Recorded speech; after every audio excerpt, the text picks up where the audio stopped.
Eu estava trabalhando e vi essas notícias sobre a mudança no Bolsa Família e nos benefícios previdenciários. Resolvi fazer o vídeo para explicar um pouco de como isso acontece. Antes de começar o vídeo, queria falar, né, se você é novo aqui, eu faço os vídeos falando sobre economia, política, economia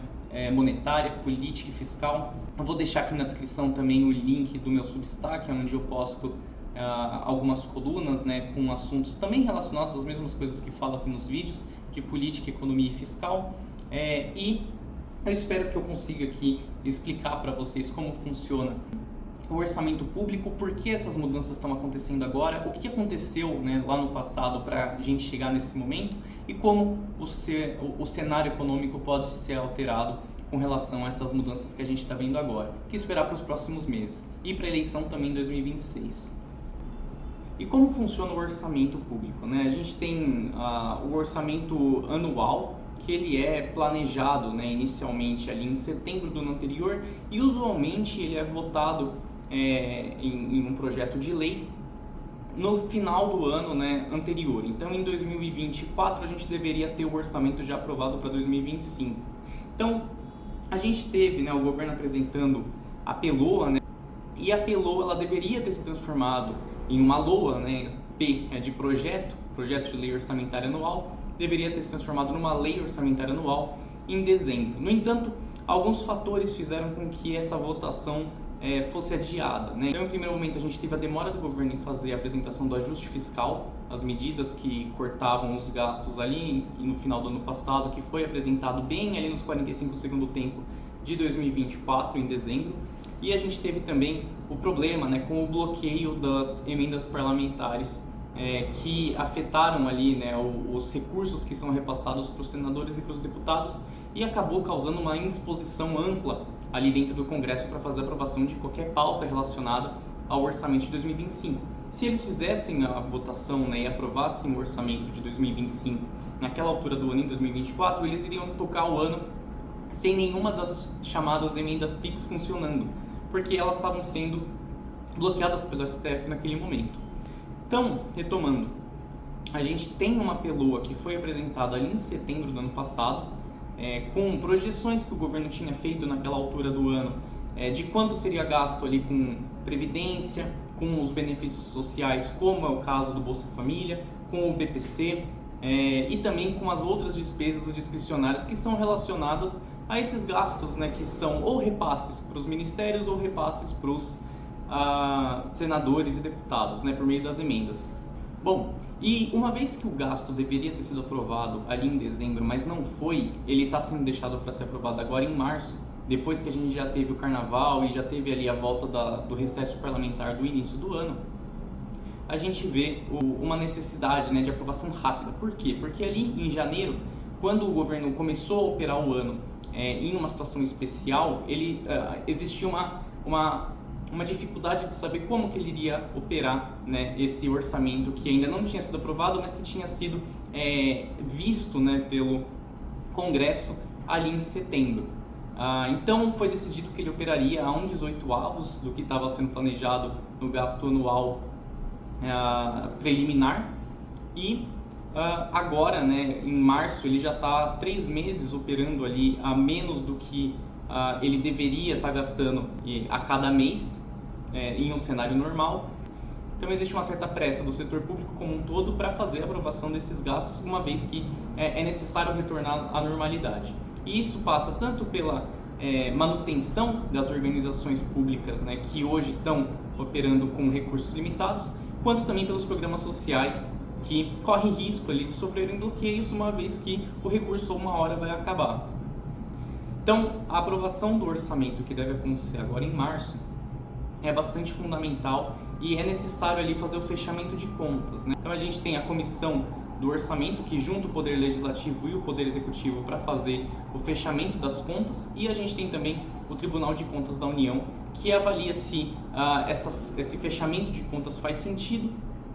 e se ele está sendo cumprido. E de setembro para cá, a gente teve ali algumas altas, né, que não estavam sendo exatamente previstas pelo governo. A gente teve de setembro para cá uma inflação que cresceu muito acima do que estava sendo esperado naquele momento. A gente tem uma Selic que cresceu muito acima do que estava esperado naquele momento. E a gente teve também gastos previdenciários, né, que consequentemente cresceram também acima do que estava sendo esperado. Além disso, a gente teve ali mudanças relacionadas às medidas do pente fino que aconteceram ao longo de 2024. Então, retomando, né, além das medidas de ajuste fiscal que foram aprovadas em dezembro, o governo ele veio promovendo ao longo de todo 2024 medidas de pente fino. Se não me engano, de maio até dezembro, várias medidas foram anunciadas para controle, né, de fraudes do BPC, fraudes do Bolsa Família, mudanças ali, alterações para que a base de beneficiários não crescessem tanto para esses benefícios sociais e as despesas obrigatórias fossem controladas. Não que as pessoas perdessem os seus benefícios, mas evitar um pouco que novas pessoas consigam esses benefícios. E ao que tudo indica, essas medidas de cortes, elas tiveram algum efeito já, uma vez que aparentemente 400 mil pessoas tiveram os seus benefícios cortados de dezembro para cá, e isso sinaliza, né, que as medidas estão fazendo mais efeito do que estava sendo planejado inicialmente. E por trás disso entra, né, esses cortes que foram anunciados dentro do Bolsa Família. Então, de um lado, né, a gente tem ali cortes de despesas, do outro, uma vez que a inflação cresceu mais do que esperado e os gastos previdenciários também, a gente vê um aumento dessas despesas, né, num momento de conciliação de contas. E agora a gente espera que o governo continue fazendo indicações do que vai ser alterado. É esperado também, né, mudanças ali nas despesas com relação ao Vale Gás, que deve ter uma expansão dos gastos para atingir mais famílias do que vinham sendo atendidas até então, coisa que foi anunciada também ali em meados do ano passado. E a gente espera também alterações no BED-6, né, que inicialmente tinha sido projetado um gasto maior do que estava sendo esperado, uma vez que o BED-6 vinha usando recursos de fundos privados. O Vale Gás é uma história um pouco diferente, porque o Vale Gás ele tinha um gasto projetado dentro dessa expansão que tinha sido anunciado inicialmente de mais de 13 bilhões de reais, e o governo, quando fez a indicação da PELOA lá em setembro, fez a indicação de que esse programa custaria apenas 600 milhões de reais, né? Menos de 1 bilhão. O resto supostamente viria de fundos privados, coisa que o TCU entendeu que era irregular. Isso gerou um problemão para a União, uma vez que a oposição começou a acusar o governo Lula de pedalada fiscal, que é um grande trauma, porque a Dilma foi acusada da mesma coisa antes do seu impeachment. Então correu-se ali, né, para encontrar soluções e regularizar esses programas dentro do orçamento. Então a gente deve esperar que nos próximos meses a equipe econômica venha apresentando soluções para encaixar esses gastos que somam ali mais de 20 bilhões de reais dentro do orçamento ao longo do ano. No entanto, não tem muita pressa, uma vez que o TCU deu o prazo de 120 dias agora nesse começo do ano para que esses programas sejam regularizados. Então, mais ali no segundo semestre a gente deve ver uma solução para esses programas serem enquadrados. O mês de março ele é muito importante para as finanças públicas, porque quando a gente pensa ali por volta do dia 20, é divulgado o primeiro relatório bimestral de avaliação de receitas e despesas primárias do governo, que é um documento muito importante, principalmente porque ele funciona como a primeira revisão do orçamento planejado inicialmente. Então, lá no começo do ano, a gente tem a LOA, né, representando o orçamento e o planejamento do governo. No entanto, conforme as variáveis macroeconômicas e o cenário vai mudando, é necessário às vezes fazer realocações desses recursos, às vezes aumentando um pouco mais as despesas e compensando com novas receitas, para que a meta fiscal não fique sendo comprometida, né, com períodos muito longos ali de revisões. Então, bimestralmente, o governo vem e fala se está tudo dentro ali do que estava previsto de ser gasto e de ser recebido, para fazer correções, né, que a gente chama de bloqueios e contingenciamentos das despesas públicas, que é quando o governo observa se as despesas obrigatórias estão crescendo muito além do que ele estava prevendo inicialmente, ele vai ter que conter um pouquinho ali das despesas discricionárias, isso é, retirar um pouco de repasse que são feitos para os ministérios ou para o legislativo para financiamento de programas regionais. E a gente está observando muito de perto tudo isso porque o governo Lula ele tem uma dificuldade muito grande de criar a credibilidade de que ele vai conseguir ter austeridade fiscal desde o seu início, né? A gente vê o Haddad se esforçando ali para fazer alguns contingenciamentos, alguns bloqueios dos gastos estruturais. No entanto, existe uma resistência de uma boa parte do governo. Inclusive, a gente fica com mais preocupação agora porque recentemente foi adicionado mais areia ali no caminhãozinho da área mais ideológica do governo, que tende a ir contra as políticas fiscalistas do Haddad. E é muito importante que o governo consiga fazer o fechamento de contas sem ficar muito distante da meta fiscal, porque o arcabouço fiscal, que é uma política que foi desenvolvida pelo próprio governo Lula, para substituir o teto de gastos e fazer uma nova forma de contenção, né, das despesas,